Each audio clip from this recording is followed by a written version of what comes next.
Recording in robotics progress. curricula for intermediate and senior phases, that is grade 4 to grade 9. Also, he pioneered e-learning curricula at Matric International School in Malaysia. Further, he launched coding and robotics at Klapmat Primary, that's near Stellenbosch. He currently serves as a Deputy Chief Education Specialist responsible for coding and robotics in the province of the Western Cape. So together, our guest speakers who have 60 years experience in the education sector, which I believe is quite significant. So ladies and gents, please welcome Dr. Sishi and Mr. Dawn. Thank you. Thank you so much, Mr. Mahlasela. Colleagues, I'm sure we can do a round of applause virtually wherever we are as we usher in Dr. Sishi just to do his presentation. So over to you, Dr. Sishi.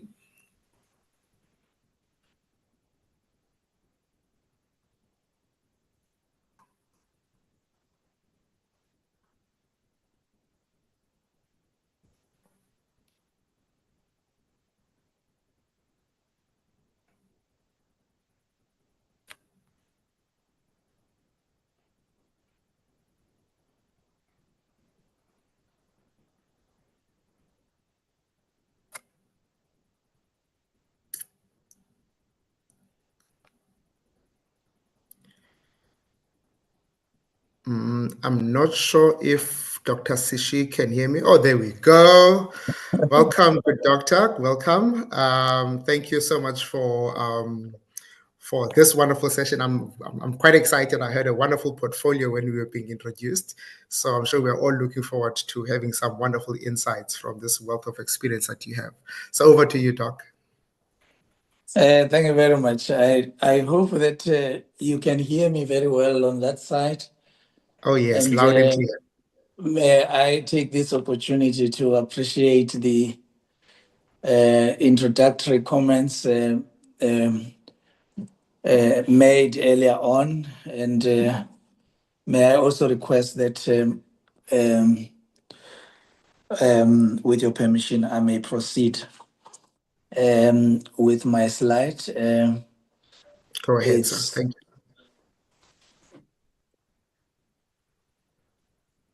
Randall, let's flight the slides.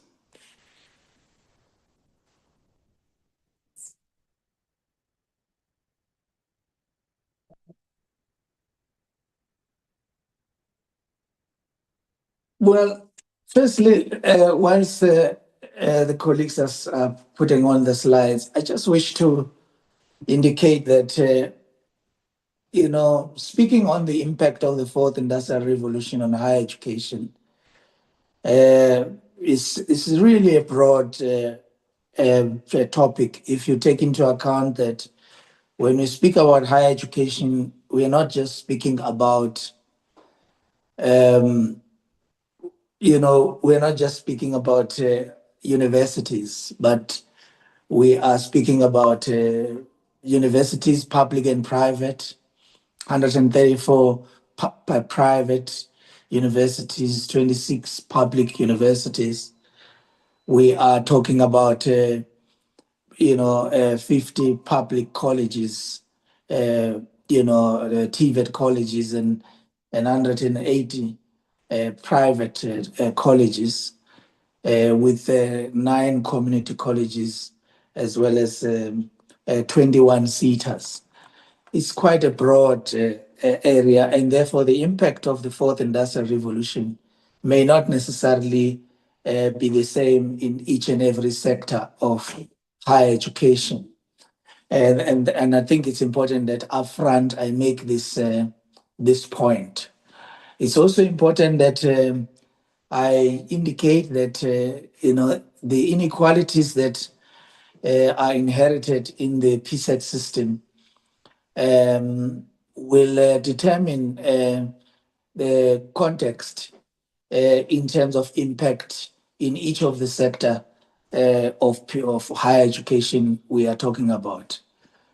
The contribution to the fourth industrial revolution in the relation to research and innovation is significant if you were to take into account that universities in South Africa, almost 51% of our universities, public universities, will feature very strongly in any ranking of top 500 universities in the world. That begins to tell you that in this corner of the continent, we have a significant depth, in terms of research capacity amongst our institutions that is, acknowledged the world over. So I wish to take this opportunity to greet all the participants, thanking you, Chair, for allowing us to make our contribution. We are going to be providing an overview on how the PSET system is adapting to the demands of the fourth industrial revolution. And the focus is on how policy, institutional capacity, and systemic collaboration are being leveraged to transform teaching and learning, as well as skills development in the country. As a Department of Higher Education and Training, we are the lead department when it comes to skills development in South Africa.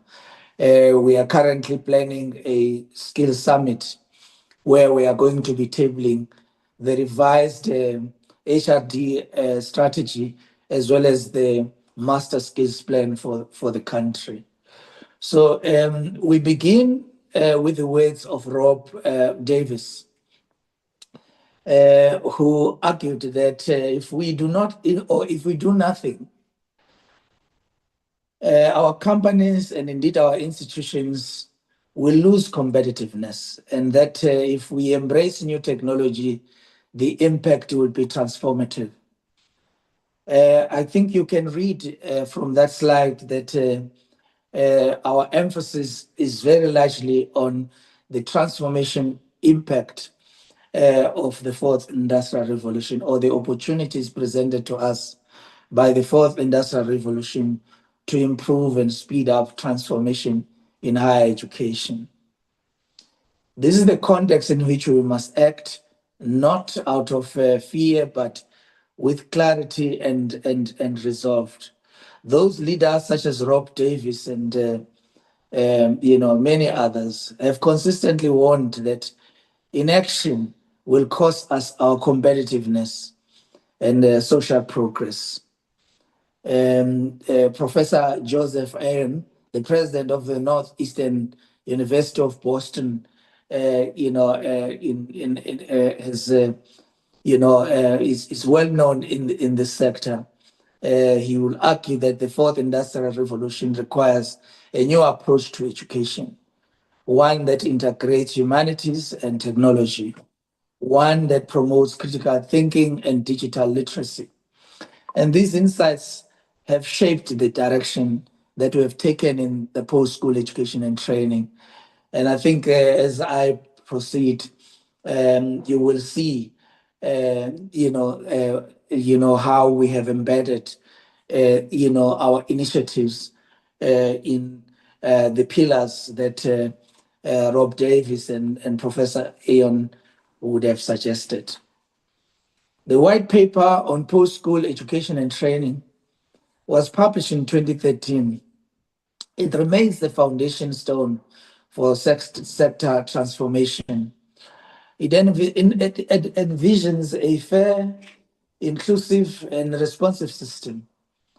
The National Plan for Post-School Education and Training would then seek to operationalize this vision, promoting the expanded access to post-school education and training, workplace alignment, as well as the adoption of a flexible technology-enabled delivery modes, all which are critical for a thriving sector higher education and training system.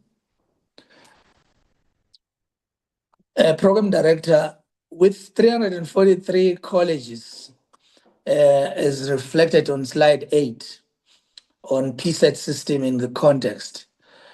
With 343 colleges and 158 higher education institutions, the PSET system has wide reach, and persistent inequalities and limited digital capacity present challenges in this sector, as I've indicated earlier. In this slide, the 9th slide, we would like to highlight the fact that the priority areas will include digital learning environments that will include the reskilling of lecturers, curriculum reform, and fostering entrepreneurship. Building foundational and competency-based skills such as creativity, collaboration, and problem solving is critical in our sector. Our institutions must and also become more agile in their operational models. Skills such as digital literacy, numeracy and literacy are foundational in this sector. In an evolving labor market, cognitive agility will define employability. The sector is aligned, and it has got to continue to improve in this area, to teaching and learning, to foster, adaptability, flexible mindsets by ensuring that lecturers and students have skills such as the critical thinking, creativity, collaboration, effective communication, and understanding of different cultures and working in a connected environment are some of the important areas that we would like to advance in this webinar. Our slide 12 begins to unpack the findings of the Ministerial Task Team on the Fourth Industrial Revolution. The Ministerial Task Team on the Fourth Industrial Revolution, appointed and established in 2019, assessed the readiness of our sector to implement these innovations. And their work has informed critical initiatives that we have embarked upon, such as the curriculum reviews that we have done, skills alignment, and collaboration with the Department of Science and Innovation, and many other departments, as you know, arts and culture, sports and recreation are some of the departments that have a role to play in education as well. Whilst its goal is to ensure that PSET institutions are well positioned to function effectively in a rapidly changing environment, its purpose was to investigate the capacity of the PSET system. The Ministerial Task Team was set up to embrace the affordances of the Fourth Industrial Revolution, provide the skills that are in line with the needs for the Fourth Industrial Revolution, and contribute to the Fourth Industrial Revolution through the research and innovation. Embracing the affordances of the Fourth Industrial Revolution will actually,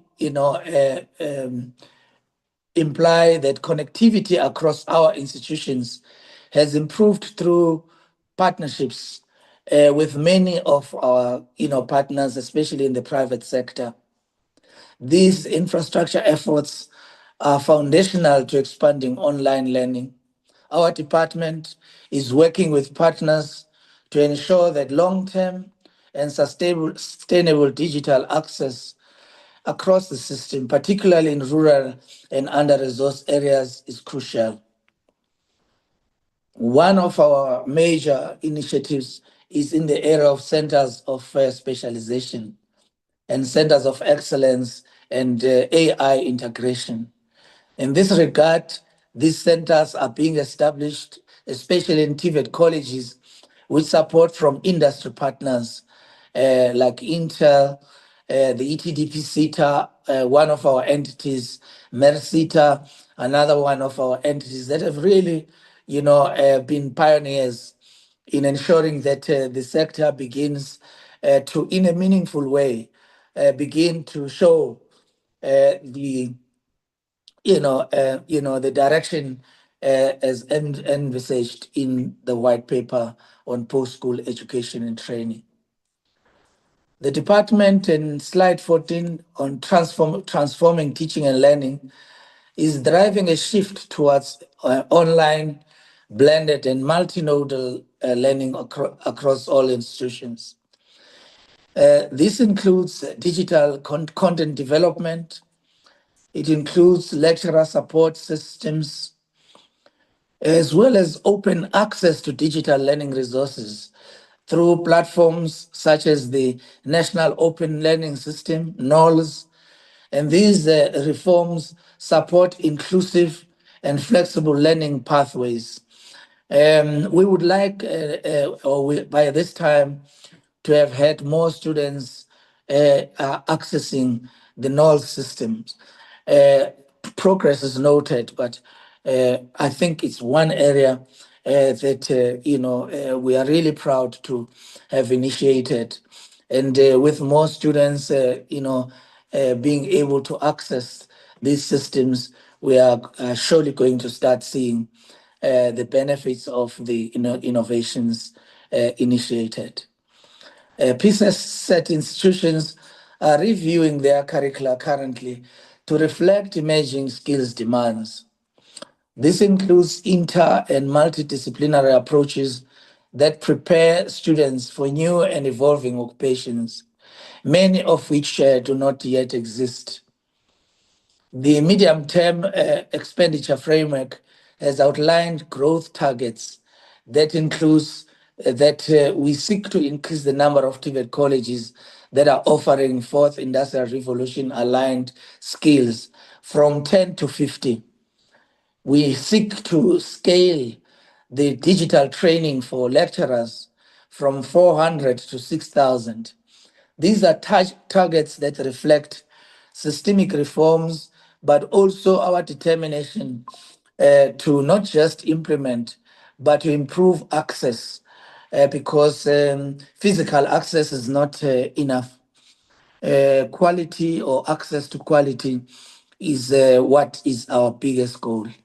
And I think this is going to be possible only if we strengthen our partnerships with our stakeholders, improve the embeddedness of our system to marginalized young people within the system. And in this regard, the TVET curriculum that is being modernized through the inclusion of robotics and other fourth industrial relevant content is a point of reference. Collaborations with GIZ and others are introducing modular and workplace relevant learning that integrates technical, digital, and green economic skills. The department is supporting flexible learning through short courses and investigation of the use of micro credentials, within these sectors, working with SAQA, but also working within the family, of nations, that are involving fraternal organizations with our department. The department is supporting flexible learning through short programs and investigating use of micro credentials. And these are available for upskilling and reskilling in a dynamic economy. And the goal is to produce more than 30,000 artisans annually, which is aligned to the needs of our industry and, and society. Skills development is important to our department. Our key output, especially in TVET colleges, work towards combating, poverty. So the sponsorship by industry, including CETAs of the Fourth Industrial Revolution Centers of Excellence, is intended to support upgrading of training facilities, workshops through acquisition of tools and equipment, that is related to the fourth industrial revolution. I'm not going to go into too much details in this regard, but it is very clear that our TVET colleges and their capabilities and facilities will be enhanced to provide students with training and equipment so that lecturers, have, improved capabilities in terms of the required pedagogies that provide or is provided through online teaching and supporting of students. Our universities have also contributed significantly in this regard. And I think that their role is well published, and their contribution to the fourth industrial revolution in the space of research and innovation, particularly by initiatives led by Wits University, where there are several projects already, playing in the space, and where the emphasis is on transformative tech for healthcare and some of the VET's big data projects, which includes, exploring some of the human rights, ethical and moral questions pertaining to robots and sentient beings. Television pay station providers like Multiple Choice South Africa and the University of Pretoria have announced partnerships to develop and sustain scarce artificial intelligence and specifically machine learning technology skills in the country through sponsorship of a research chair in machine learning at the university. And we are quite interested in this. And innovation transformation at the University of Johannesburg and its partners have extended to Google Maps, and which sometimes has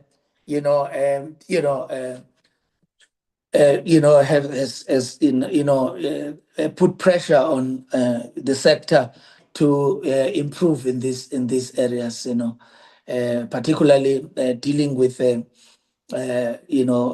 understanding indigenous names of streets and places, and we are making progress still in these areas. Our contribution through research and through these universities would also suggest that the sector is exploring data science and AI to improve student success, tools that predict academic performance and also that can guide interventions and reduce dropout rates and support evidence-based planning across our institutions. Chairperson, allow me to conclude by indicating that the fourth industrial revolution offers the post-school education and training sector with a rare opportunity to reinvent itself by embedding digital literacy, encouraging innovation, and fostering public-private collaboration. We can bridge inequality and ensure relevance if we strengthen partnerships and if we improve collaboration. The transformation is underway in our sector, but we need to work to ensuring that continued investments, commitment, and policy coherence are achieved. These are essential. Embracing affordances of the fourth industrial revolution is no longer optional. It is critical to the future of our education system and our society. And initiatives such as this webinar continue to strengthen our hand in this regard. The time to act is now. Education in the fourth industrial revolution is not just about technology. It is about transformation, it's about access and the future of our society. Thank you for the opportunity. Thank you so much, Dr. Sishi. Colleagues, that was a wonderful and comprehensive presentation. And indeed, the time is now. It's not an optional matter, but it skills for the learners that are coming into the workforce. So thank you so much, Dr. Sishi. And colleagues, if there are any questions that are posed to Dr. Sishi, please use the Q&A. And if we can't get to it on this platform, there will definitely be a written response to all questions. So please feel free to ask any questions in Q&A. So thank you so much, Doc. Now I would like to welcome my colleague, Mr. Ashric Don, all the way from the Western Cape. So over to you, Mr. Don.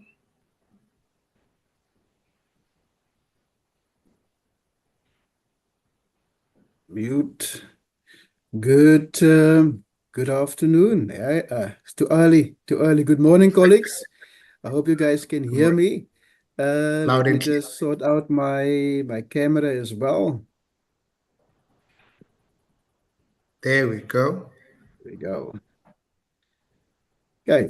So, colleagues, it is a privilege to be here in exchanging, in talking about how we're going to tackle 4AR, moving into 5AR from a educational perspective.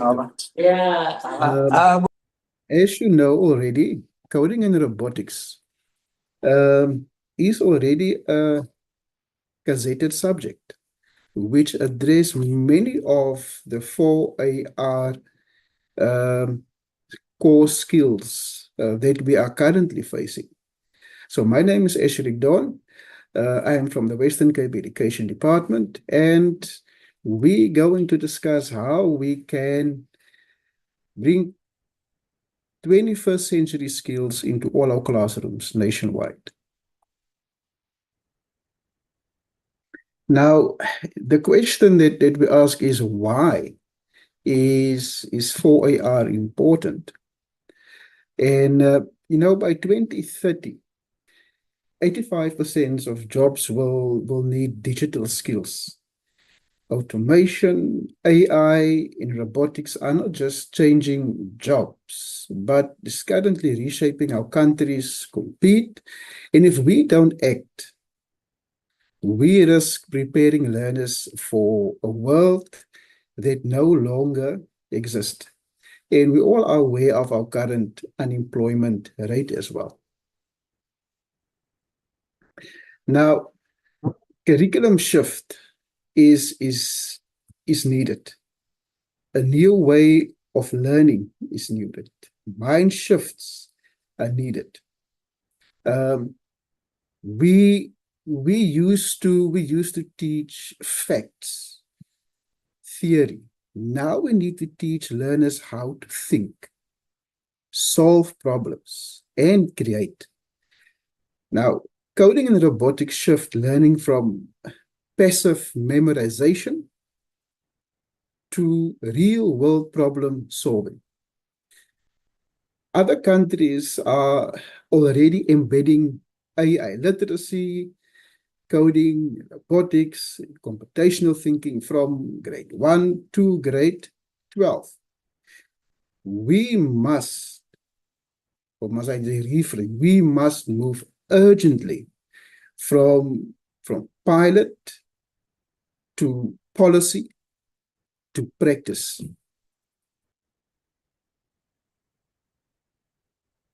Now, when we look at the coding and robotics curriculum in the 3 core strands, which is coding, robotics, and digital concepts, just within that 3 strands, we touch on 4AR and 5AR.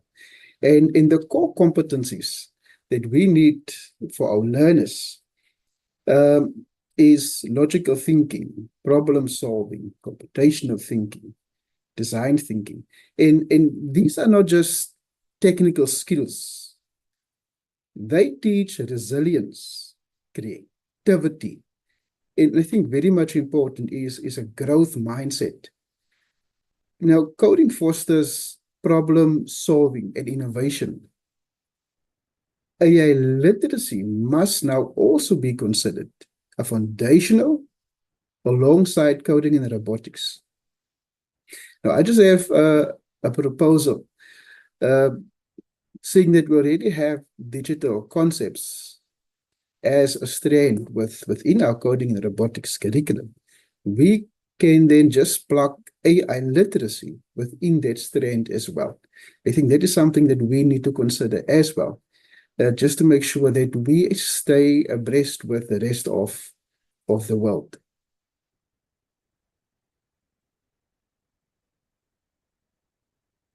Now, I just brought up this slide just to touch on one of those core competencies, and that is computational thinking, and why it is so important for learners to be introduced and develop computational thinking. Now, in simple terms, it's a problem-solving framework. You learn to decompose, identify patterns, apply abstraction, and create an algorithm, a set of steps. But with coding skills, we create software, your apps that you have, your phone, robotic skills.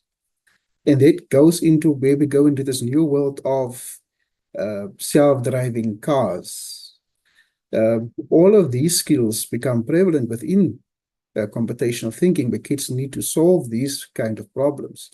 And then built into that is AI skills.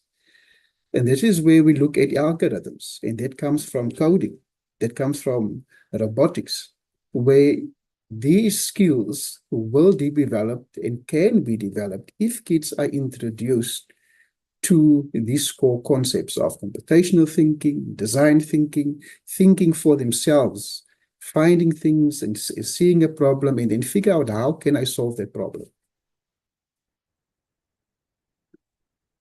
Now, when we look at implementation, and I think this was a question that nationally, when we talk about coding and robotics, is when will it happen?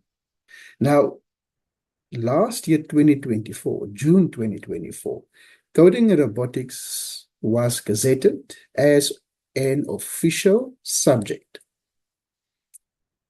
This year, 2025, we are piloting this curriculum. Now, in the Western Cape, we are running PLCs, and we have adopted a blended model in terms of our training. We are face-to-face and online. And that is currently in progress based on the new adapted curriculum. And then implementation is set for 2026 for foundation phase. Looking at grade R3, and just to note, within the foundation phase, the emphasis was on unplugged coding, which resolves around problem solving. And then from 2027 to 2032 will be a gradual implementation process. So 2027 will only be grade 4, then grade 5, and so we will move slowly on. That is just on the implementation. Now, let's have a look at some real impact, but is currently we can actually celebrate from our learners. Now, we have one of our first public schools, Cape Academy. They went to the FTC World Championship in Houston, USA, to represent us in, let me say, is the World Cup of coding and robotics. Then we also have one of our learners from Westbank Primary School, Westbank High School, Fanolia April. A beautiful story. I want to quickly, it's 30 seconds, I'm going to quickly play the clip from the specific learner. She's from the rural district in the West Coast. Good day, my name is Fanolia April. I'm the former learner of Westbank Secondary School, also the former captain of the robotics team called Innovatrix. And I just wanted to thank you to thank the Sakikamba Foundation, because it helped me realize my purpose and what I wanted to pursue as a career. I finally decided to pursue a career in mechanical engineering, and I've thankfully been accepted into the University of Stellenbosch. Now, this is some real impact through coding and robotic initiatives. And in this ecosystem, it's not just WCED, but it's actually collaborating with NGOs, other service providers within this ecosystem. And this learner started 2023 in grade, I think it was grade 11 when she started. Now imagine if we can get our learners from grade 1 that walk that same journey to grade 12. Imagine the kind of learner we will have. And this learner, she's starting this year as a first year, starts studying mechanical engineering. Then we have various hackathons, and it was developed in-house through WCED, through our own human resource, where we expose not only our metros, but very important, our rural learners as well in 2024. Now, momentum is real and measurable. Just to give an overview of the current ecosystem at a glance, and there's more, and I couldn't capture everything just because for the sake of time. But teacher and leadership capacity, that is key. And we have trainings and processes across multiple levels, from our educators, officials. Also, we focus on lead teachers, preparing to not just centralize but decentralize training so that you can reach more. We're currently also looking at, we have a massive amount of clubs in teams in our ecosystem, and it's just growing year by year, and they compete in various competitions. So there's about over 700. That total is not a set total, is more than 722. And then we have a focus where we start not looking just at coding and at robotics in isolation, but also looking at STEAM-MAC, which is a provincial imperative to look and see at the whole STEM, from maths, science, engineering, agriculture, coding.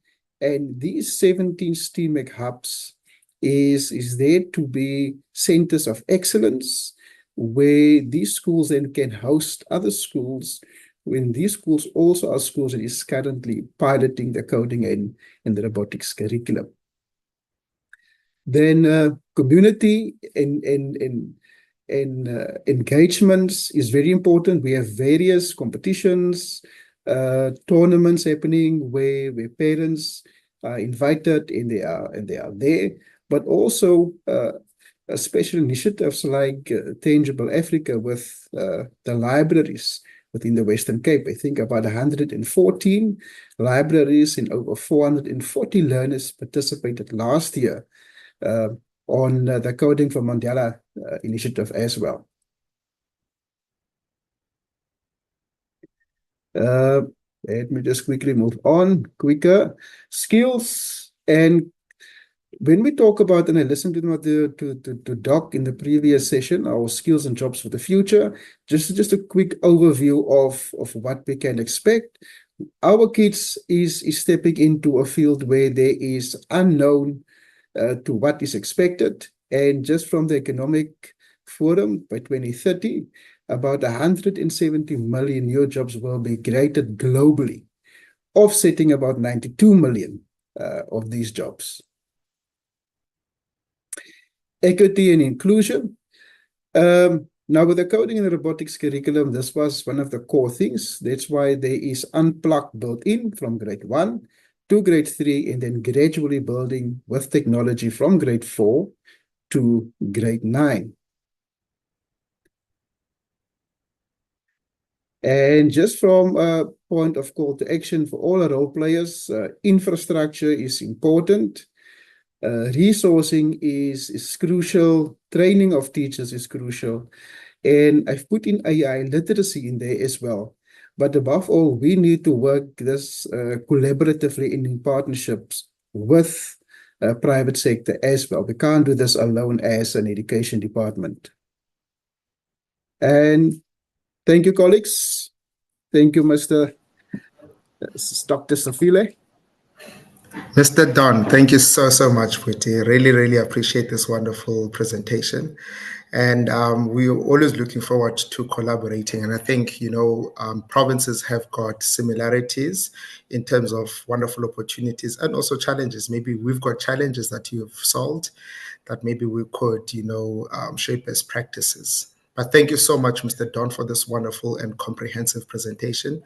Again, to those that are in attendance, please do make sure that you pen over to our Q&A if there are any specific questions. Mr. Don will be part of our panel, so if there are any questions pertaining to his presentation specifically around coding and robotics or any other e-learning initiatives that has been cited as happening in the Western Cape, please feel free to post those questions and then we'll be able to facilitate that later.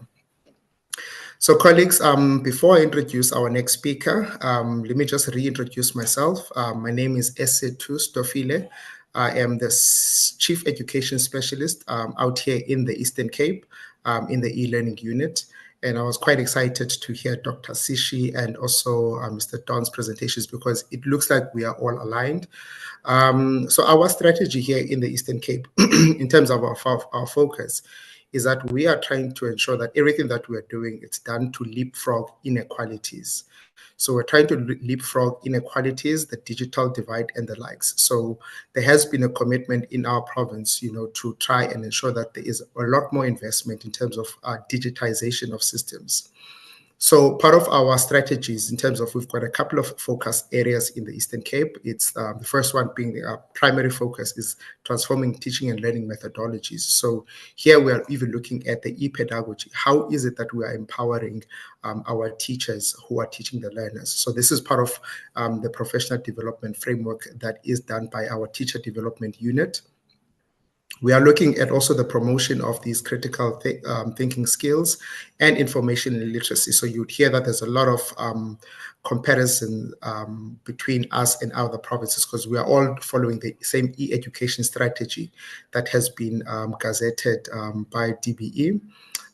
As the Eastern Cape, because of our unique set up in terms of our ecosystem, we have a lot of rural schools. So part of our investment in e-technology is to ensure that we are looking after the poorest of the poor, the completely remote environments whereby there is no connectivity. So our solutions are geared towards a hybrid approach, online and offline capabilities. So we've built a studio here in East London where we are doing live streaming of lessons, and also we are curating and editing videos that then we localize so that schools, even in the rural areas, they're able to benefit from some of our lead teachers here in the province. So we are committed to building a robust digital education ecosystem by working collaboratively with curriculum and also our IT department. So we've got a lot of technical expertise in-house. We're trying to ensure that we don't outsource work. We're trying to build systems in-house. So with those few words, colleagues, I would like to then ask if I could introduce our next speaker, Dr. Belinda Matebese. So Dr. Belinda, I would like to usher you onto this platform. Dr. Belinda will be speaking on behalf of the CSIR, and I think she's got some wonderful things that she wants to show us. So, Dr. Matebese, are you ready for us? Yes, thank you. Morning, and thank you, SA2, for that wonderful introduction. As you mentioned, my name is Belinda Matebese. I'm from the CSIR Pretoria campus under the manufacturing cluster. CSIR has 9 clusters. And under the Center for Robotics and Future Production. I think thank you very much for the guest speakers. As you mentioned, everything is aligning, I think, with everyone and what the CSIR as well is trying to achieve through the Learning Factory initiative. So just a brief, before I play the video. So the CSIR Learning Factory is dedicated in bridging the critical gap between academic knowledge and real-world application in 4R technologies. And we recognize the importance of providing access to or exposing people to for our technologies, not only in their higher education, as we initially, I think, aimed and industry, but also through early or youth or end user, which is the existing workforce exposure. So we have a lab here at the CSIR in Pretoria, the Learning Factory, where we offer different resources designed to equip individuals with 4R skills. These also include introduction modules. I think I will share the link to that. This is basically introductory modules where anyone can follow through, and also we have short videos. The idea is to expose people to the knowledge or even the simple terms of 4R when someone is talking about robot, so that everyone can understand the robot is not only it's not a traffic light, but it refers to other machinery, I think, as most of people would know. And also we have a different concept like your bespoke learning factories, which will speak to a physical facility similar to the one that I will show in the video, but that one can be customizable to the stakeholders need, be it in the TVET or be it in the industry. And I think from what the other speakers mentioned in terms of, we also have mobile learning factory concept. So this concept is making sure that schools in the rural areas, or it can reach communities that are far from the cities, so that they can also be exposed to some of these 4R technologies as part of an outreach, introducing learners to hands-on experience, say in artificial intelligence, robotics, or additive manufacturing like 3D printing and so. So this can support or help in engaging or sparking an interest in the STEM field, helping students to explore potential for our career path as well in the basic education, and ensuring that they even in remote location, individuals can have an opportunity to participate in digital economy. So with that, I'll ask, I'm not sure who's in control of the buttons, if they can play the Learning Factory video. So this video is basically gonna show the facility that we have in Pretoria, and just to give people a glimpse of how the CSIR is equipping or can equip individuals with necessary skills in creating a supportive economy or ecosystem, and how we are committed in building more inclusive and future-ready South Africa. Thank you. I'll pause from here. Let me mute myself.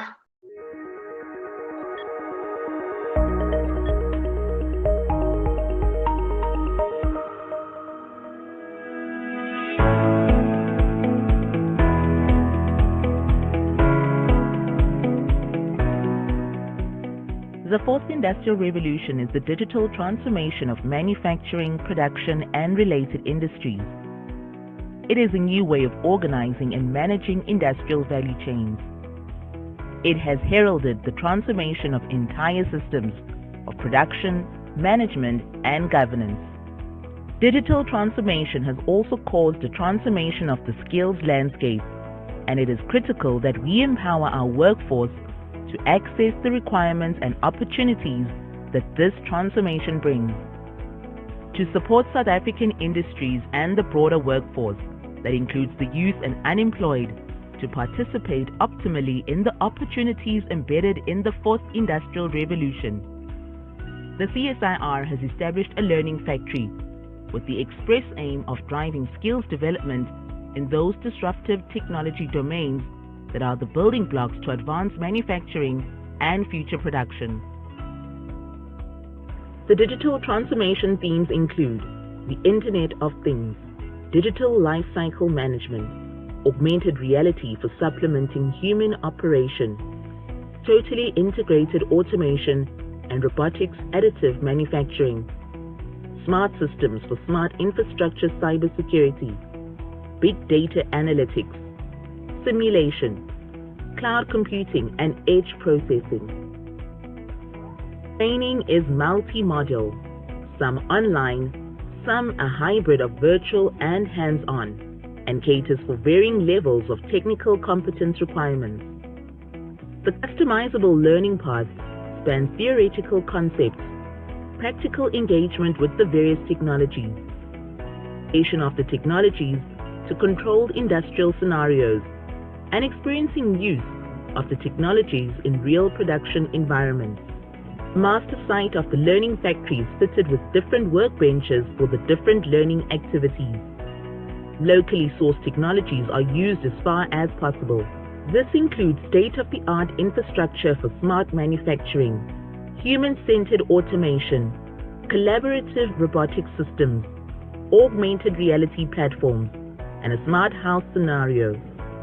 The modularity of the learning factory allows access to additional equipment and facilities distributed across the CSIR, as well as at industry across the country.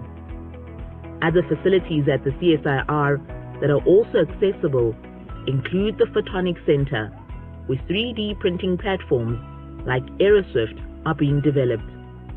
Other examples are in the Chemicals Cluster, where we are supporting the Biomanufacturing Industry Development Center with the application of 4IR technologies. Another key module is the Casting Technology Center, which support industry in the optimization of casting processes.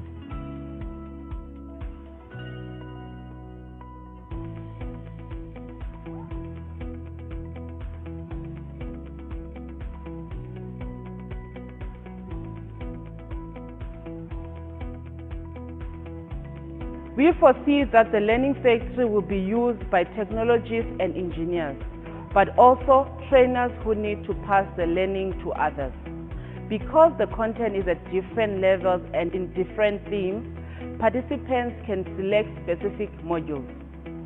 They can join us here or do the work on their own speed online. It is the CSIR's way of supporting South African industry and the knowledge or knowledgeable economy. The first curriculums were rolled out in early 2022 and were flooded with inquiries and enrollments. We take this as an indication of the need for more skills development on fourth industrial revolution technologies. The course curriculum is presented in different modules to cover topics such as the 4IR and Industry 4.0. Technologies of Industry 4.0 that enable human-centered automation, application areas within various industrial sectors, as well as challenges and opportunities in the South African context. Training content is being continuously expanded based on industry needs, and technologies already covered include aspects of artificial intelligence, augmented reality, robotics, additive manufacturing, the Internet of Things, big data analytics, cloud computing and edge processing, system integration, digital twinning, simulation, cybersecurity. For more information about the training modules, visit 4irsa.co.za.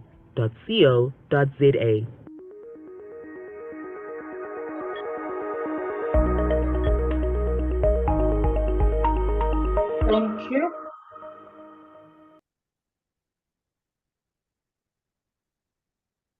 Thank you, SH. I think that was about it from the video. Oh, wow. Thank you. Thank you so much. I'm sure there would be a lot of interested people in asking to visit the center out there in Pretoria. Thank you so much, Dr. Matebese. Colleagues, I think we are currently done with the first round of presentations. So I would also like to just ask you to not forget to put your questions in the Q&A so that we're able to fill these questions over to our panelists. So now this leads us then to the next section, which is the introduction of our panel members. So I think Dr. Sishi he has left.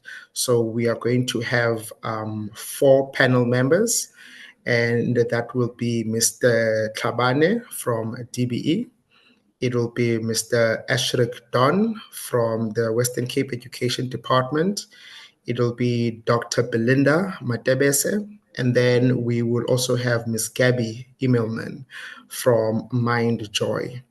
So maybe we can just have maybe greetings and warm welcome remarks from Mr. Tlhabane and Ms. Gabby in that order, please. And then I'll get started maybe with just a first round of questions to everyone, whilst I also look at the questions that might have been posted by our attendees. So if you are in attendance, please feel free to ask any question that you'd like to pose to our panel members. And I'll also be fielding some questions on my side. I noticed that there are questions that have been specifically cited towards Dr. Sishi. So these we will get a representative from DHAT to write a written response since he is not on the panel this morning. So can I ask Mr. Tlhabane just to greet and just tell us how he's doing out there in Pretoria?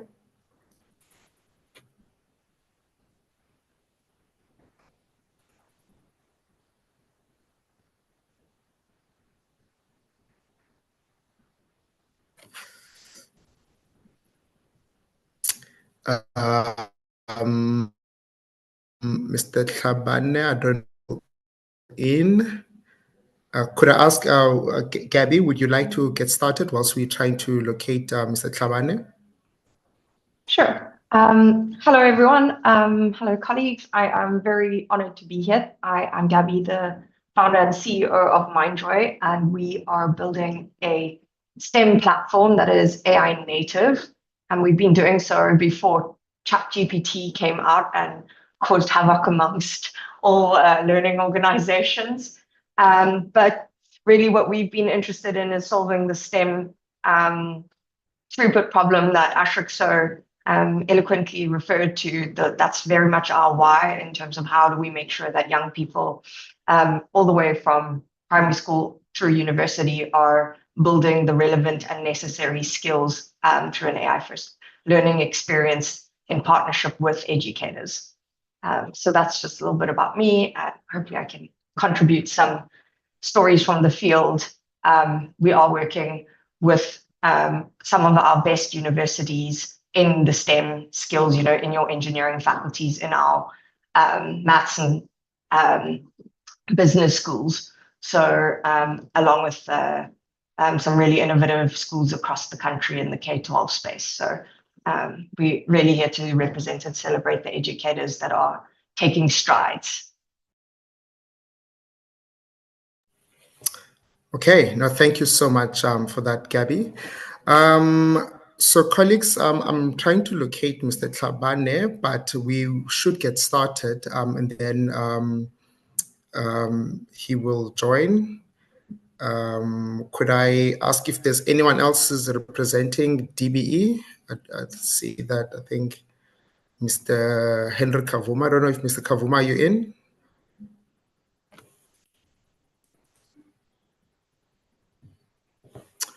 Okay, so colleagues, first question that I would like to maybe pose to the whole panel. I think maybe whoever has got the strongest appetite for this question, you can come right through.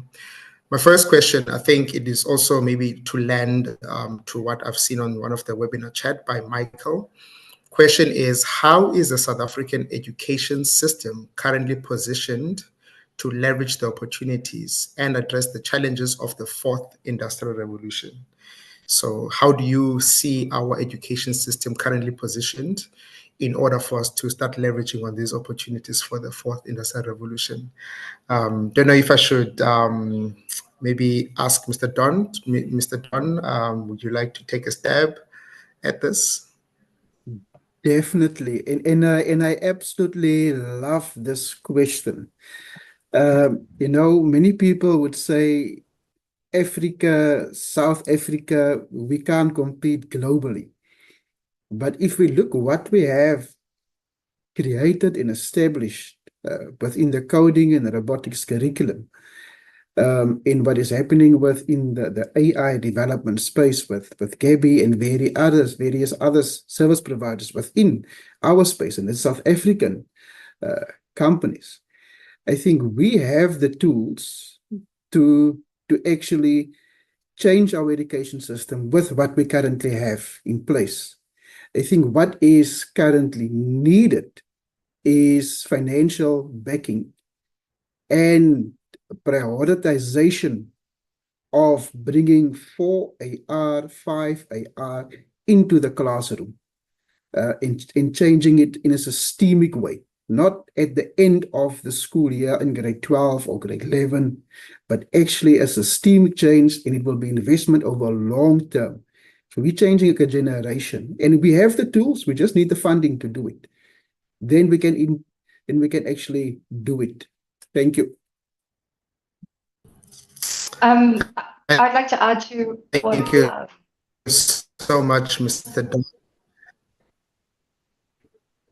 Go ahead, Gabby. Sure. I just wanted to add to what Ashric was saying, which is we do actually have all the necessary ingredients currently in our country for rapid transformation. And I think that requires us to have a very clear view on why we're doing it and which problems we're trying to solve for. You know, if we're all pulling with in opposite directions in terms of what we actually think the outcome is that we're working towards, I think we may stumble. But we've got this gazetted curriculum. We have a massive emphasis from government on skills development.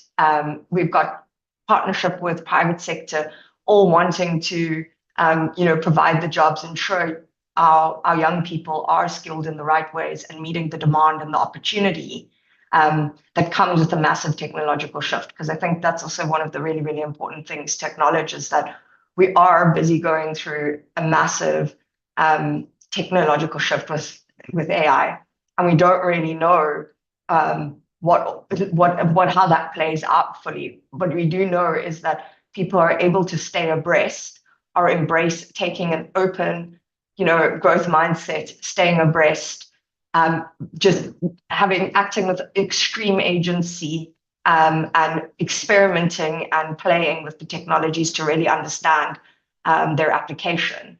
And I should also mention this, but accelerating from pilot to scale, you really want to focus on impact, and this requires us to take a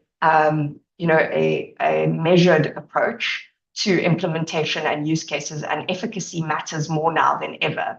So in the realm of teaching and learning, if we're taking going all the way back from what skills do we need and how do we prepare young people, we need to adjust our approach to teaching and learning to mirror that of industry. And then we need to make sure we can measure the impact. So I think efficacy matters now more than ever. Oh, wow. Thank you so much, Gabby. Dr. Matebese, would you like to have any maybe inputs from your side as CSIR? Right. Thank you. I think from the CSR point of view, I think through the initiatives such as the Learning Factory and other programs that we have, I think what we've also noticed is its collaboration with industry and the Department of Education, and also with the communities and the schools that might be affected, or even the community for that matter, that might be affected by the 4R or the shift of the 4R. Because I think the other nice thing about the future workforce is like they are tech savvy, so using technology to teach them, or making teaching and learning, like the other panel members mentioned, to be more relevant and engaging to them, and moving away from the traditional ways. I think we can achieve more in terms of the 4R space. Thank you. Thank you so much. Now I would like to pose the next question. This one is from Michael. And I will also add a little bit of substance to this from my perspective. The question is, at what point do we need to focus on the curriculum / structure of education and whether it is outdated? Because with the introduction of AI, we offer the first chance to provide true individualized learning to students compared to teach to the middle, required for large class sizes. We seem to be a little too focus on the introduction of coding and robotics, which is a tool and a reform of the current teaching methodologies. What's your take on that one?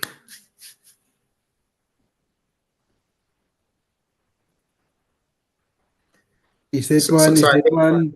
Can I take this one? Go ahead, Mr. Don. I love this question as well. You know, when we talk AI and I understand with personalization of it, that is the one of accelerating learning. But we also need our learners to fully understand how AI work. And when we look at coding and robotics in terms of what is being developed, what is being developed is critical thinking. What is being developed is how to solve a problem, how to identify a problem, how to build systems. So with AI as well, if our kids know how to create that algorithm, then also how to create the bot that action certain things as well. I mean, then we have creating a powerful group of learners that will not just be, let's say, content.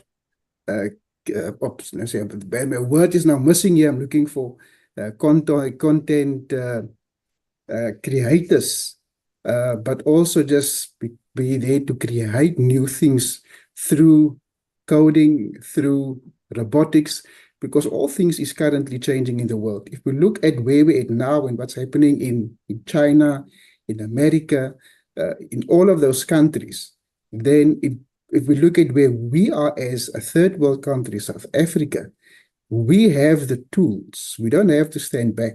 It's just in terms of implementation and getting the right infrastructure. I think that is for us important. Is infrastructure is a massive constraint in terms of that. I'm gonna stop there, Ms. Dr. Stofile. Thank you, Mr. Don. I think I'd like to add to just also what Ashric has said, and to address the question, which is also, I think, there are two parts to this, which is one, as Ashric said, there's the accelerating of learning. AI has the tremendous potential. Like, I think one of the things we need to go is that in South Africa, the reality is that many of our grade 5 maths teachers, right, or cannot even pass a grade 5 or grade 7 or matric maths exam. Okay, that is the reality. And now we have technology that can do university level, PhD level maths. That is the opportunity. And so really, if we want to solve the problem from first principles, we want to say, okay, well, how do we leverage very, very knowledgeable technology so that our young people benefit from that? That is really the question we should be asking. And as a former teacher, we also have to put our own fears aside and say, you know what, maybe the maths, the tutor, an AI LLM can perform maths better than me. So what can I do? How do I reframe my role in the classroom to be able to leverage this technology for my own benefit, to being a great teacher in this whole new world, because that's the opportunity, but also to do right by our students. So that's actually where, the world in which we're playing. And then Ashric mentioned there's another thing, which is there's a big debate going like, well, are software developers is the role of software going away, or the role of being able to do maths or that kind of thing, in a world where AI can generate very good programs. And I think there's something interesting there, because programming is fundamentally not about generating boilerplate code. It's about problem solving. It's about thinking through, critical thinking. It's about being able to leverage technology. Now, that's not going to go away. The same way as being able to do basic maths or being able to read are still fundamental skills. And this is a new form of literacy. And so, we really, really need to focus on our implementation and our integration of these skills holistically across our subjects. But also, there's two things. You don't want just AI literacy or coding and robotics literacy, because that's just to know about the car and how the car drives and that cars can go from A to B. We want mechanics, right? We want AI skills and and we want math skills, and we want tech integrated skills in our young people so that they can build engines, they can take engines apart, and they can invent the next engine that's going to take us places. So that's how I think about those two things. Thank you so much, Gabby. As I introduce Mr. Kavuma, welcome to you, kind sir. I trust that you're doing well, and thank you so much for joining. Maybe can I ask a question to you, Mr. Kavuma, as you introduce yourself today? So maybe my question would be, what national level policies and strategies are in place or being developed to integrate 4IR technologies and these concepts in education? Maybe just as our big brother at TBE, can you just give us an insight in terms of what is currently being developed or what already exists in some of these strategies, in order for us to integrate this 4IR in education? Thank you, sir. Okay, thank you, Dr. Stofile, and everybody on the call. Good morning. From the DBE perspective, in terms of the policies and the strategies that are in place that would enable us to leverage on technology and improve the quality of teaching and learning, or improve the quality of how we provide services as the education department. We all know that there is a policy in place that is the white paper on e-education that was developed in 2004. I'm sure everybody will agree with me that by now that is more or less it's like a dinosaur now. With the new developments and emerging technologies which have come up over time, and the various policies from the different departments, as well as the UN, as well as UNESCO, and so on and so forth. We need to keep pace with that. So what we have done as the department is that we need to develop a new policy that speaks on how we can leverage technology in education generally, how we can leverage digital technologies to improve the quality of education. But before we get to that, because it takes time to develop a policy, what we have done is to develop a strategy, a comprehensive strategy that we are calling the Digital Education Transformation Strategy.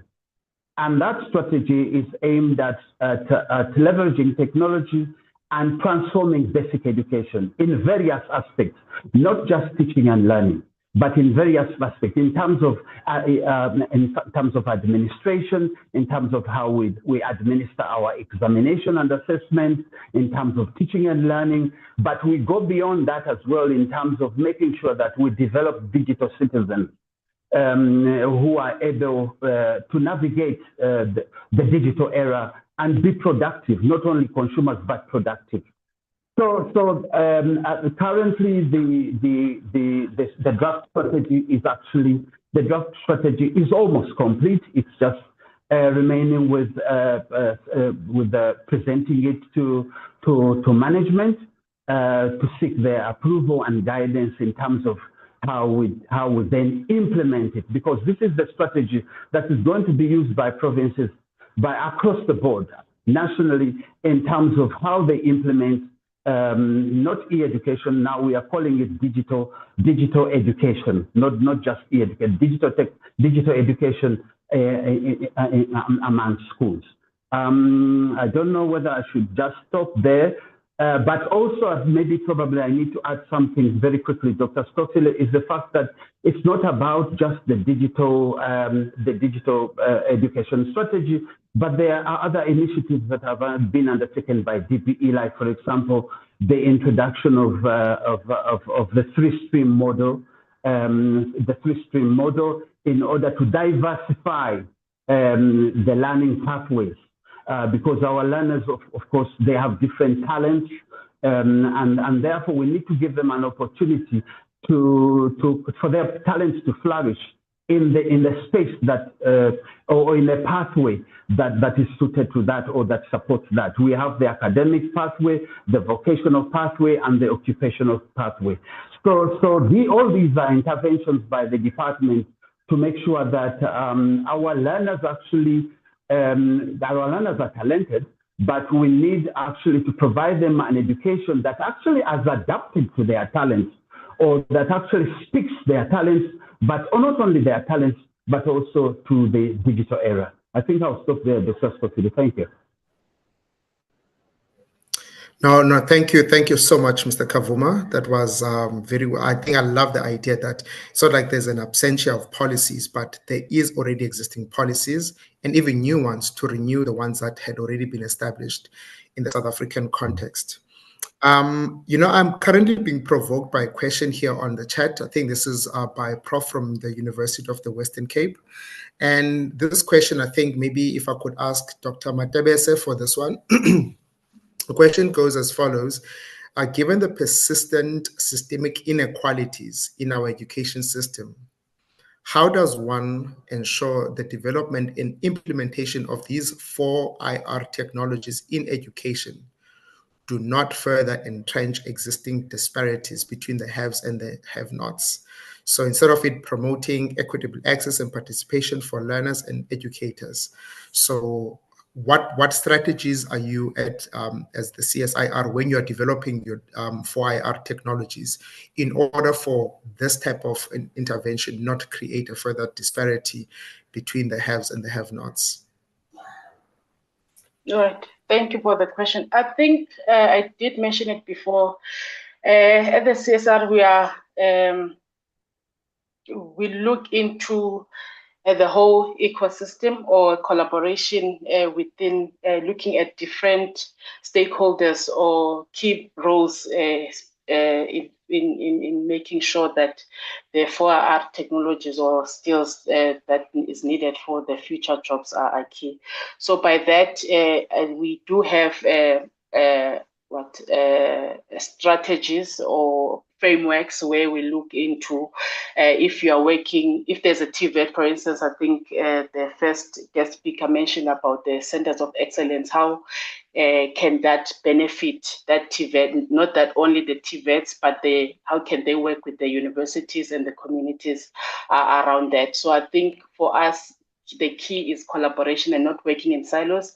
And I think we've seen a lot of 4R initiatives that are happening around the country, but you find out these initiatives don't speak to each other or they don't leverage each other. We are repeating what the other initiative is doing. So we see ourselves as facilitators in leveraging and convening not only the technical expertise or the training in terms of the 4R, but also the soft skills, as I think Mr. Ashric mentioned, to say you would need the kids to be able to be critical thinkers, to be able to design and think on their own, to be able to be innovative in this space. I'm not sure if I answered the question. Thanks. Okay, no, thank you very, very much. There is a follow-up question, I think, from some of the comments that Mr. Don and Gabby made, where the question is around the ethical and responsible use of AI by young learners. So what measures are put in place in order for us to ensure that there is an ethical and responsible use of AI by learners, particularly in ways that safeguard their rights, their privacy, and development? So maybe we can all just contribute to this question. Maybe we can start with Mr. Don, and then we can ask Gabby, then Mr. Kavuma, if there's anything that might have been left out from a policy perspective. So over to you, Mr. Don. Thank you, Doctor. And I think this is such an important question, and when we move into this AI space in ChatGPT, in all these LMS models, kids is exploring with it and playing with it. And I think this is where digital, and not just digital, but AI literacy comes in. This is starting from the educator, the learner, but also don't exclude the parents. We need AI literacy so that the teachers can know what is the do's and don'ts, to be transparent, to be accountable. What is the options you need to set within your AI to prevent data to being shared on your model that you're using, but also to give the teacher, but also the learner, the tools to know what not to put on. For example, when they prompt and when they put data in their ChatGPT model, what not to put on it, but also how to control it. For me, here key is AI literacy, and this should be a intentional drive to make teachers aware, but also learners aware because they are running in front, but also the parents. I think it's all that needs to be literate in terms of how to use it safely. Thank you, Doc. Thanks, Bud. Gabby? Sure, thank you. So I want to sort of unpack your question and kind of say, what do we mean by responsible and ethical? And I often, we speak a lot about this at Mindjoy with the educators we're working with. But ethics is a complex question, especially in a context like South Africa, where we have lots of people from different backgrounds and different realities. And often the question is, you're saying, whose ethics? And again, we have to go to what end. So I think there's a lot of the debate is rooted in this idea that ethical use of AI is to not use AI for plagiarism. And I am afraid that we'll be wasting a lot of our time on this debate if we are trying to police the use of AI. Whether you like it or not, almost every student, they don't need access to the internet. They have an AI through WhatsApp. Okay, every single student that uses WhatsApp, and we can debate about access in terms of computer labs and that kind of thing. But most of our youths are on WhatsApp. They use WhatsApp data bundles. The other interesting data piece I like to cite is the massive fast-growing adoption of TikTok in our youth population. So between your 16 to 24 bracket of young people, we're one of the fastest adopting youth adoption of TikTok. And so there is our young people are using technology, like they are, and that is the reality. Our research, and we've been working with the universities, which tells us something interesting about how people are using AI, is this mindset of a one-shotting of they ask a question, or they get the AI to do their homework for them or to do an assignment for them, and that's it. They kind of do this one-shot prompt, then they're done. There is no productive back and forth. That's how most people kind of use AI. They kind of use it to do things they don't want to do. And so I think actually what you're seeing is this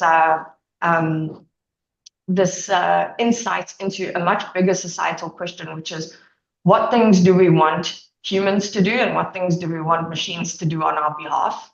Are we sure?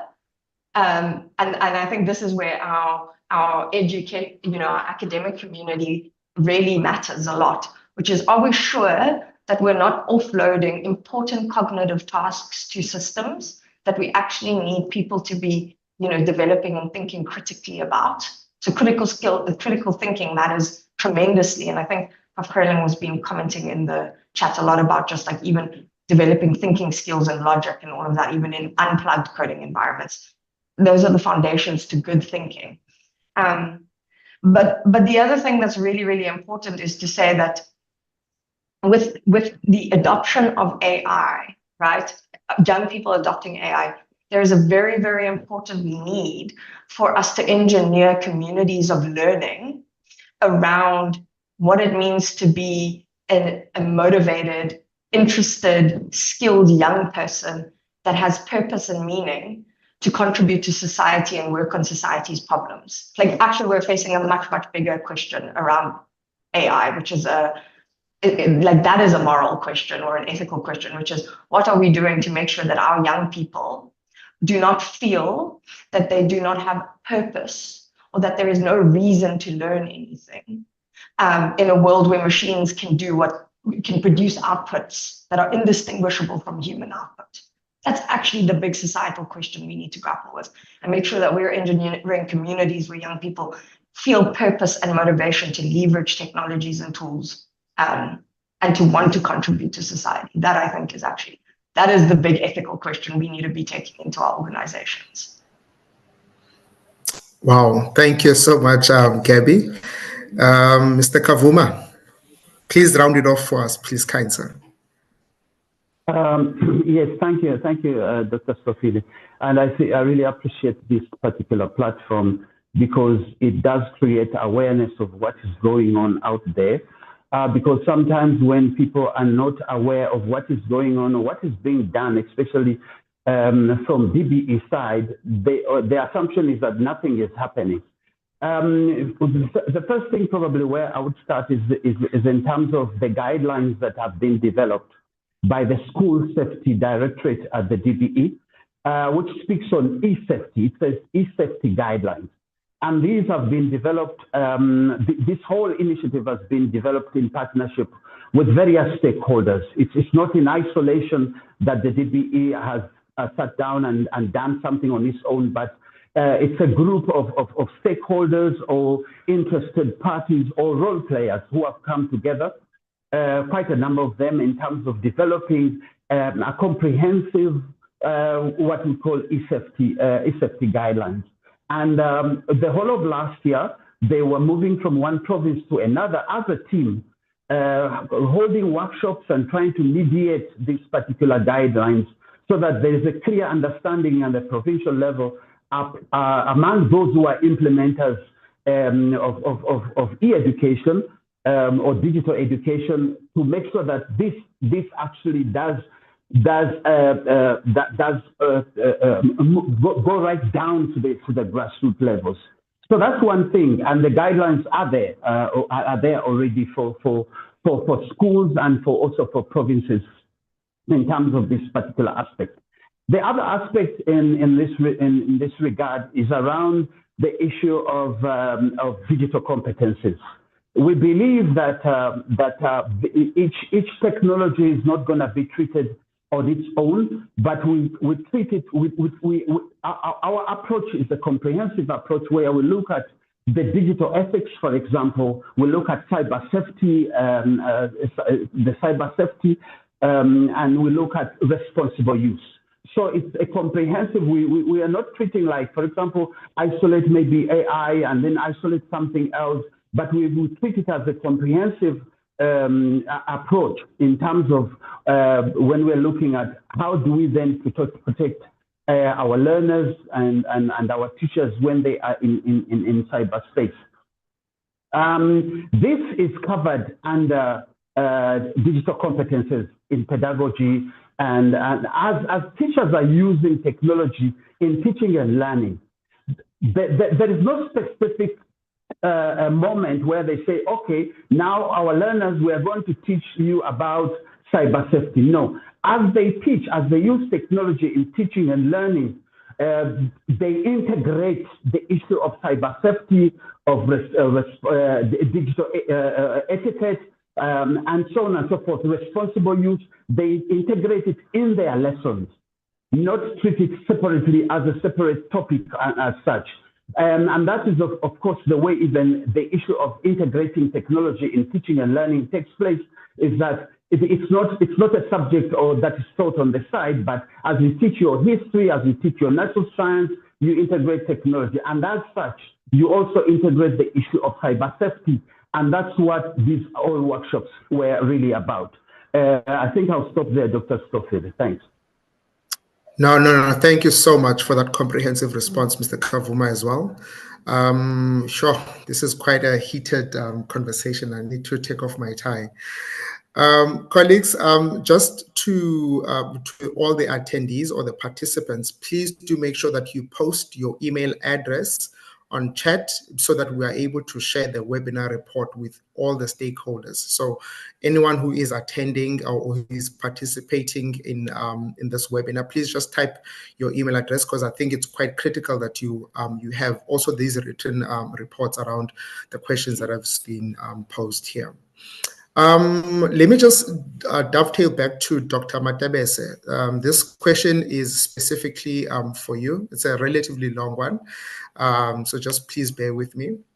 Recognizing that effective collaboration is essential for developing a sustainable 4IR talent pipeline, what specific strategies can be employed to foster robust and productive partnerships between government, industry, and educational institutions, ensuring that training programs are closely aligned with the evolving 4IR job market demands, and leveraging the strengths of initiatives like your Learning Factory? Okay. Having two screens is part of disadvantage of technology and finding a click. Sorry about that. I think just to be brief on that, I'll repeat again. I think collaboration is a cornerstone of building any sustainable 4R pipeline, as it requires an effort from all stakeholders, be it the education, the industry, the community, and to foster a robust and productive partnership. I believe we can follow a few strategies like the role of government in terms of policy framework, developing clear policies. And I think they've mentioned Mr. Kavuma about some of the policies that they are currently developing or that are existing, and also funding and investment. So I think allocating funding to support collaborative initiatives. There is current funding, for instance, through the CSIR or the Department of Higher Education. But I think when such funding comes, it goes to certain institutions which doesn't allow that supportive, collaborative or framework. Also, research projects that are South African, that address South African challenges. I think we've been talking more about what the other countries, developed countries, are doing as opposed to us. And I've seen in the chat, some are saying other countries are even considering 5IR, and we are still trying to understand the fourth industrial revolution on its own. So I think having research projects that are aligned with some of our challenges in terms of how we can then solve them using the 4IR technologies or tools. And also infrastructure development. I think we did see there are a lot of facilities, and one of the speakers did mention revamping TVET infrastructure as well, so that they can have some of these technologies. And I think I would like to also emphasize that I think with fourth industrial revolution, it's not about the technologies, I think, as we've seen, because you might have the coolest robot in your facilities, but you need to try to make sure how is it integrating or enhancing your focus areas within that education sector, or in terms of industry, how is it enhancing your business and that. And looking into that, we're not only looking at the people that will be decision makers, but also looking at the people and how they can adapt to these technologies as they will be the one using them. And then the second one is the role of industries. I think currently there might be a disconnect between what the education institution is doing and what industry is doing. And there's always a misalignment in terms of what the amount of students that are being trained and sent to industry. And when they get there, you find that they don't have the practical, or they're not familiar with the machines or technologies that are used in the industry. So I think just making sure that we communicate, or there's that collaboration between industry and education, to say you don't train or produce 100 AI programmers, whereas industry only needs 2, or then after doing the course, the students stay at home and they are unemployed. So just the balance with that. And also the curriculum input, actively participating in designing and developing training programs to ensure relevance. Because I think now usually they wait 4 years or 2 years for QTCO to update the curriculum, and in some private institutions, they are way ahead as compared to government institutions in terms of integrating and moving with the times, especially that the technologies changes every day. And I think as the CSR or CSR learning factor as well, our role in facilitating, I think, acting as a neutral platform to bringing together the government, the industry, and the education system, and making sure that these strategies can be implemented and creating a dynamic ecosystem, I think, in trying for everyone to work together and equipping individuals with skills that they need to thrive in WCED. Thank you. Thank you so much, Doc. No, I think I should come and sit in the learning factory. There's a lot of things that I need to absorb. Colleagues, I would not be doing justice if I don't speak about inclusion, because I don't want this to just be a matter of maybe that is only addressing those that are typically called the mainstream type learners. So my question then would be, how can technology be used to personalize learning experiences and to cater for diverse needs of South African learners? Okay. We can start with Mr. Kavuma, and then Mr. Don, then Dr. Matebese, and then Gabby. Thanks, Bill. Our thinking as DBE, especially the minister, is that technology can do a lot in terms of mitigating some of the issues and the challenges that are found, especially in some of the schools, in some of our schools. What we have done, the strategy that has been developed that I was talking about, the digital education transformation strategy that we have developed, actually advocates in literally every chapter. It advocates for the issue of universal and equitable access. It is stressed the issue of making sure that everything is either universal, or you can say equitable access to digital content, equitable access to connectivity, equitable access to devices, or fit for purpose devices. This is stressed in all digital resources that are being provided to schools. There must be equitable access, and this, of course, has been a result of quite a number of reports, especially the report that was produced, I think, 2 years ago on technology use in South Africa. That is the UNESCO Global Education Monitoring report on technology. In that during COVID, there was a lot of it was blatant that there was a huge digital divide. So what we are doing is that we're making sure that the strategy that has been developed actually stresses this. The second thing still in the strategy is that there is a whole chapter. We've been requested to put a whole chapter, and that whole chapter is about prioritization of underserviced schools. That each and every province must prioritize underserved schools, underserved schools. And here we are talking about schools like the rural schools, rural farm schools. We're talking about small, non-viable schools. We're talking about special schools, schools of learners with disabilities. Very, very important.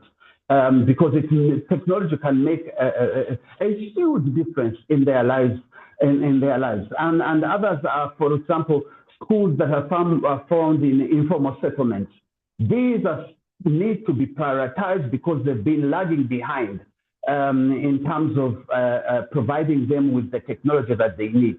The technology that they need is for them. It's even more special in that they are facing contextual challenges. And those contextual challenges that they have actually can to a great extent be mitigated by technology. While other schools, which, for example, if I may call up them as not affluent schools, but other schools that have got technology, where you have your adaptive learning, personalized learning, and so on and so forth. These are the underserved schools. Actually, for them, it is challenges are at a different level. Not just about personalized learning, but for them, it's about access to resources, access to textbooks, access to teachers, because they have fewer teachers and that kind of thing. So you need to have technology to actually mitigate those contextual challenges. It's not just about personalized learning or adaptive learning or so on and so forth, but for them, it is at another level. So the strategy that has been put in place actually stresses the issue of prioritizing these schools. I think I'll stop there, Dr. Scofield. Thanks.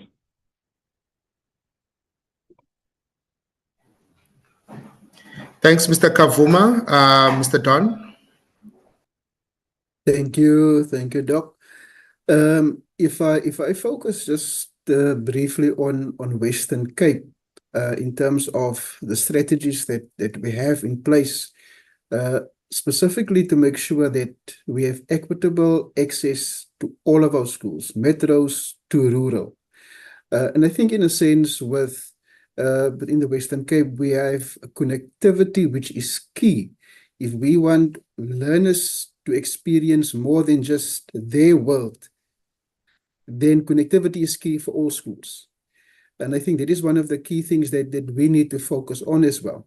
In the Western Cape, we are a privilege. Most of our schools, or majority, let me say, above 70% of our schools might be connected or more in terms of infrastructure-wise. Might not always be the fastest or the quickest internet, but there is some sort of connectivity. Now, if we look at our rollout strategies in terms of how do we make sure our rural schools, they don't have internet connectivity, they don't have computer labs, are not excluded. If I now recall 2 or 3 years back, we rolled out specifically for 179 plus schools, rural schools specifically, mobile devices with a teacher laptop as well, specifically looking at a mobile solution which learners can take with pre-loaded apps already loaded onto the tablet, which was strategically done looking at what the initiatives, what we're going to do with those tablets, what we're going to use it for. But it's not just giving the tablets, but also having a strategy to make sure the teachers are on board, the management is on board. So we also have an ICT adoption strategy where we make sure that management sees how we will use e-learning, how it can benefit from a managing position to a teacher to the learner. I think it is a whole buy-in that we need to look at it, because it's a mind shift when we look at that. But then it's also we need to look at high tech, low tech, and look at coding and robotics in the AI space, where we look at either go unplugged, preload Scratch or downloaded Scratch on devices, how we can use it in that sense. For the teacher, specifically in AI, the question came up, I think, a few days back. My learners are in a rural school. They don't have connectivity. They're not able to experience ChatGPT and anything, and many of those LLMs. How will they get exposure?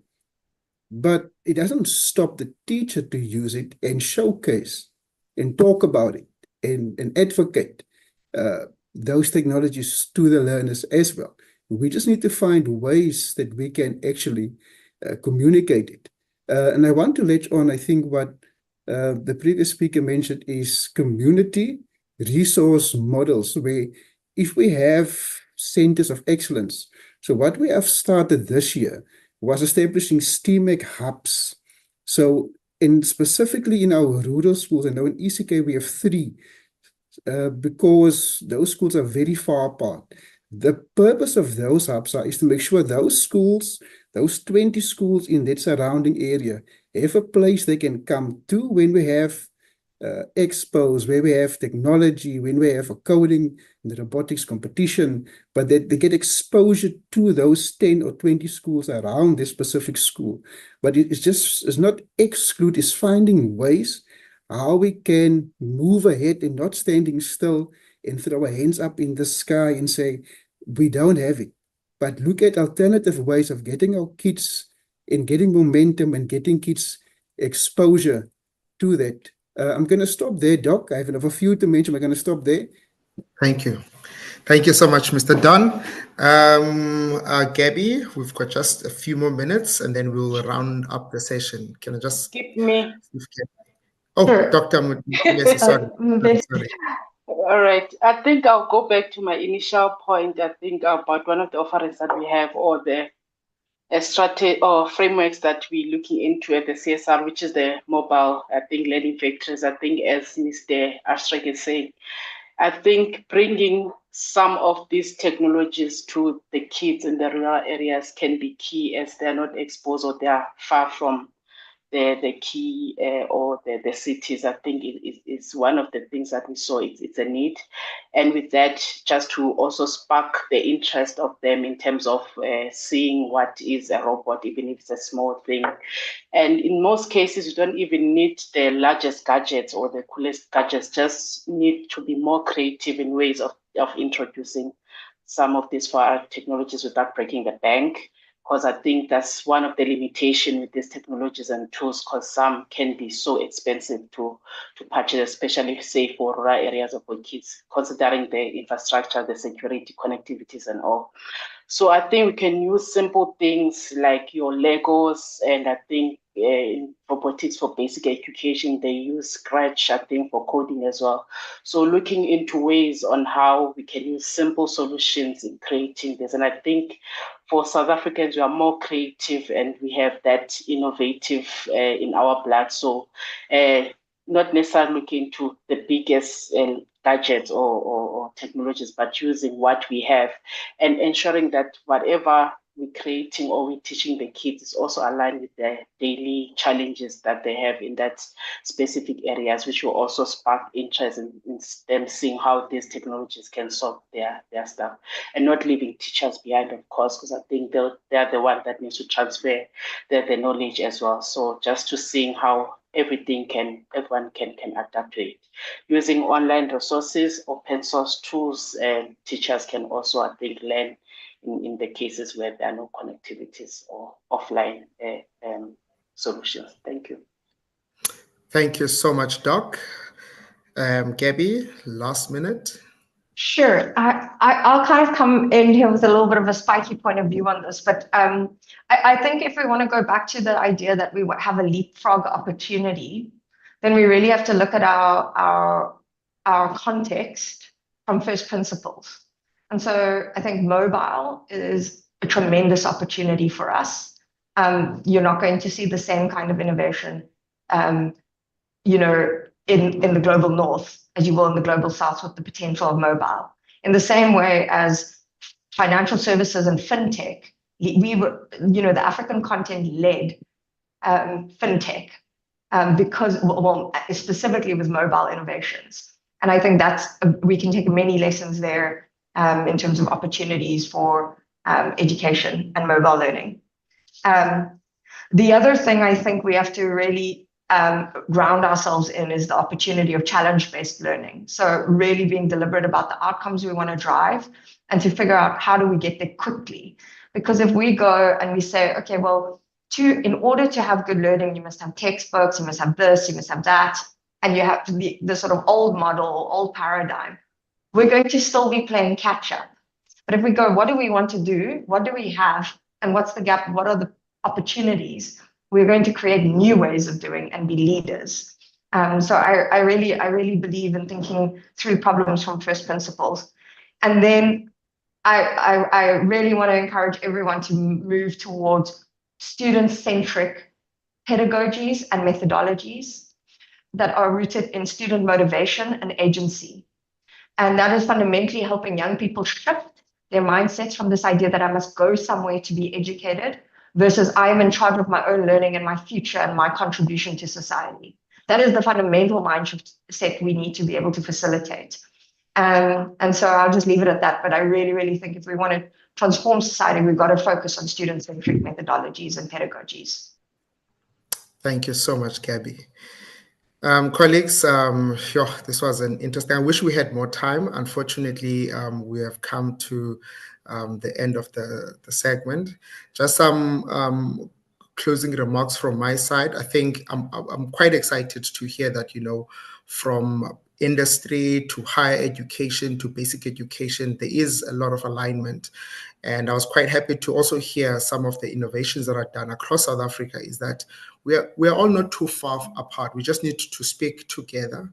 We just need to not compete, but to complement that which works. Because as I was listening to Ashric speak about what's happening in the Western Cape, you find that even in the Eastern Cape, we have something called the C3 server that Mr. Kavuma was quite instrumental in helping us get in terms of what happens to the schools that are completely remote, the rural deep schools that don't have connectivity. How do we ensure that we're prioritizing the learner in those villages? So the Eastern Cape commits to finding solutions for those type of environments, because if it works in the deep rural environments, it will work also in the urban environment. So we're putting the learners first. We're investing in education focused technologies. We're not buying technology for the sake of technology because we want to feel relevant, but we need to do a robust R&D in order for us to ensure that does this actually achieve the educational opportunities that we are envisaging. But colleagues, we could spend the whole day speaking about this because this is an exciting and in tune or in season type of a conversation that we need to have. But thank you so much to my panel members. I really, really, really do appreciate your presence and the opportunity to engage. To those that are in attendance, please do make sure that you have posted your email address on chat so that we will be able to collate the report so that you have access to the feedback. And any question that has not been attended to, it will be sent to you in writing. So everyone will be able to have access to all questions and all responses. With those few words, colleagues, thank you so much. I would like to now hand over to Dr. Moreau from the Parliament of South Africa, just to give us a way forward and just a vote of thanks. So thank you so much to all of you colleagues. It was really, really exciting. So over to you, Doc.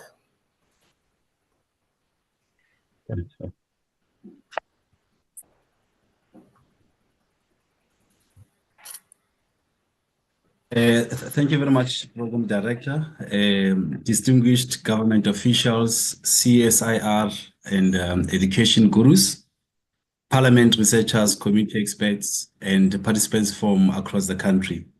On behalf of the Education and Recreation Cluster in Parliament, under the esteemed leadership of Senior Researcher Mrs. Linda Stoffile, the Division Manager of the Parliament Research Unit, Dr. Leon Gabriel, and the dedicated team of Parliamentary Research Unit, I would like to extend our heartfelt gratitude to each one of you for your presence and valuable contributions to today's important dialogue on the impact of technologies on the education sector. Our sincere thanks go to the keynote speakers and panelists who have offered thought-provoking insights.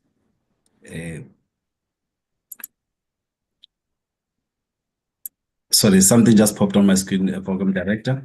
Yes, so who have offered thought-provoking insights into how technology is reshaping pedagogy, expanding access and challenging traditional models of teaching and learning. Your expertise has illuminated both the opportunities and the structural gaps that require urgent policy attention. We also appreciate the active participation from the broader public, whose questions and reflections ensure that this was not only a top-down discussion, but one that is inclusive and rooted in lived realities and experiences. As custodians of public interest, we trust that today's discussions will inform legislative reviews resource allocations, and oversight mechanisms that prioritize future education systems in South Africa and Africa at large. And as we move ahead, this dialogue must inform practical outcomes, focusing on the following key pillars. One, policy review. Parliament must proactively initiate and accelerate the review of education-related legislation to ensure that it is fully aligned with the demands of digital transformation and equitable access to learning technologies. Second to that, program director would be an outcome on public-private partnership. Government departments should actively explore collaborative partnerships with key private sector and civil society in efforts to bridge the gap in respect to the digital divide, especially in, as you mentioned earlier, program director, under-resourced communities or remote communities. Thirdly, should focus on AI and digital literacy. Mr. Kavuma and Mr. Dawn emphasized that targeted investments are needed to ensure learners and educators are adequately prepared to integrate AI into learning environments. Capacity building. Educators must be equipped through structured training and continuous developments programs to integrate emerging technologies into classroom practice effectively. Lastly, program director, one of the outcomes that emerge from this dialogue is also curriculum transformation. Robotics and coding must be systematically integrated into the national curriculum from the foundational phase, underpinned by comprehensive teacher training programs and sustained investment in digital infrastructure. I would therefore, program director, like to encourage everyone not to see today's session as the end of the conversation, but as a starting point for sustained, inclusive, and transformative action. Thank you all once again for your attendance and participation. Over to you, program director. Thank you very much. Thank you so much. Thank you so much, kind sir. Very excited and looking forward to the next session. And thank you for all of those that are in attendance. I would like to close this session off officially. Thank you so much and have a wonderful day further. Thank you so much. Keep well. Thank you. Thank you. Thank you. Recording stopped. Have a nice day. Thank you. Thank you, Dr. Kafili, and all the other panelists and speakers.